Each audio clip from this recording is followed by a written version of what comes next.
In Pokemon Unite, many teams try different things in order to try and win against their opponents. Some teams rock out 2 defenders, some rock 2 supports, and the rest of the team goes attackers, let's say. But the ultimate team is 113. What is 113? Well, in today's video, we're going to break down the ins and out of 113, how it works, how it's utilized, and what you could do to even stop it. If you enjoyed this video, please make sure to leave a like and subscribe for more Pokemon Unite. In Pokemon Unite, most standard teams opt to go 2 bottom, 2 top, and 1 center. This is oftentimes referred to as the 2-1-2 composition, and it's focused on putting pressure and contesting both lanes, both top and bottom, while farming before the first Dreadnought. This spawns at 7 minutes, usually having top lane rotate for bottom lane around 7:30 to be prepared for the 5v5 fight that takes place near Dreadnought, since Dreadnought is really important. However, 113 takes the standard team composition and does something a little bit different, opting to instead send 1 player top, 1 jungle, and the 3 bottom. In other words, the anchor goes top lane, an experienced hog in center, and lane bullies in bottom. This is done to essentially bully bottom lane out of XP, allowing Dreadnought fights to be easier, as 2 teammates that are bottom are probably XP starved and can't do much in a team fight, as 3 players have a better chance of stealing XP and burning down Bs and Audinos rather than just the 2 players on bottom. How is this done? Well, in the beginning of the match, the bottom lane of 3 players, the tri lane, starts the game with 2 people going to contest and steal the top Audino that spawns at the bottom lane, while the 3rd goes to try and take the Audino that's on the opponent's side of the field. If nothing is done by this, the tri lane usually starts a snowball that can be rolled to the first Dreadnought and even the rest of the game. How does the snowball start to begin with? Well, when the Audinos are actually taken, the opponents are actually left out of XP and essentially XP starved, making it very easy for them to not be able to contest with any fight going further, contesting Bs, contesting other Audinos that spawn, and further on, the less they're able to contest and the less they're able to get XP, the more they're just going to be really stuck fighting Dreadnought and not be able to actually do anything. While this is happening on the bottom lane, the solo player, usually Lucario being the most effective in having his ability to steadfast to live longer and high mobility to steal XP, allows him to just steal XP and dunk points in small amounts, allowing him to get an XP advantage over time and mess up top lane from doing anything that they please. Lucario in this instance run attack weight to gain an attack bonus from every time they score shield to help secure dunks more reliably, Razor Claw to ensure more damage and stealing. By the time the Dreadnought spawns and Lucario has rotated, they should have scored enough time to have dunked 6 points and maxed out their attack weight buffs. For anyone who does not know, attack weight is an item. When you score a goal, your attack is raised by 6, 9, 12 for the rest of the match. This bonus caps at 6 stacks, making Lucario deal a lot of damage similar to a jungler that is usually at level 8 and 9 at this point in the fight. The rest of the team usually runs sets like in matches like these. These are recommended sets I suggest running while running 113.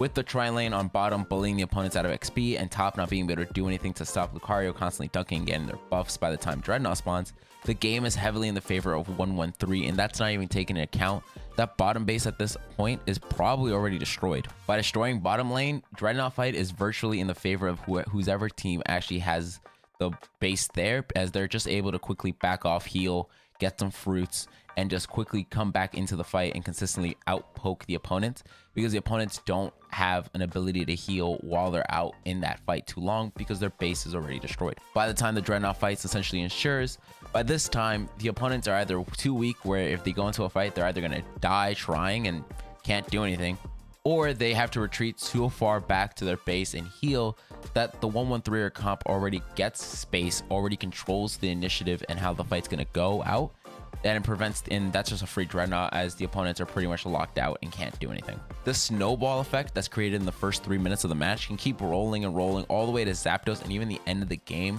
as you're constantly stealing XP and preventing your opponents from ever farming and catching up to you to the lead that you actually built in the first 3 minutes. Now, what is the usual team comp that for 113? For top lane, you have Lucario 97% of the times, but Mr. Mime or Zeraora can also work and have good ability to steal and disrupt the top lane from getting XP. In center, aka jungle, you have whichever jungler is strongest at the moment or you prefer that you're actually best with.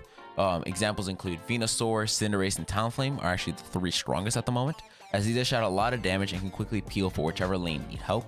In bottom lane, aka the Bullies, you have a support like Eldegoss or Blissey, which works in providing heals and buffs to the team, allowing them to essentially stay in a fight longer and prevent the team from going down. Eldegoss is usually favored in these team comp, usually due to the fact that they have a good range and high range, better than Blissey, allowing them to poke out better and steal better than if you were to just simply run Blissey. A defender like Snorlax being able to soak up a lot of the damage being thrown, as well as being able to lock opponents out using either block or yawn, CCing them with heavy slam, and making it very difficult for them to ever fight you and fight you properly. Maybe something like Blastoise can even work as well, as they do the same thing but with Hydro Pump and Surf.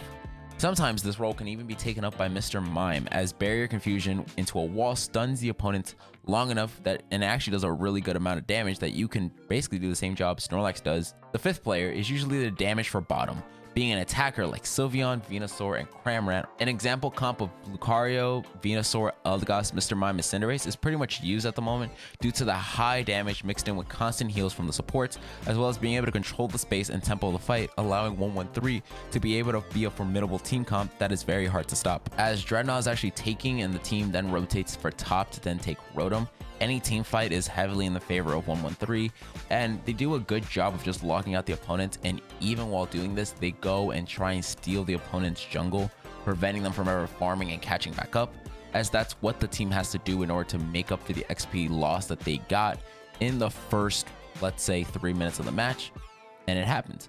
But if 113 is formidable and actually smart, they'll be able to quickly rotate into jungle, protect their teams, and not die, while also being able to just steal XP. And if the opponent team tries to contest them, they'll just take a fight, and it'll probably be in the favor of 113, as they most likely have their unites before the team that's playing doesn't actually have it. So the snowball effect keeps rolling and rolling and rolling all the way to Zapdos, as the team can just pop unites, stay consistently alive, and it's very difficult to kill them, if not ever defeat them.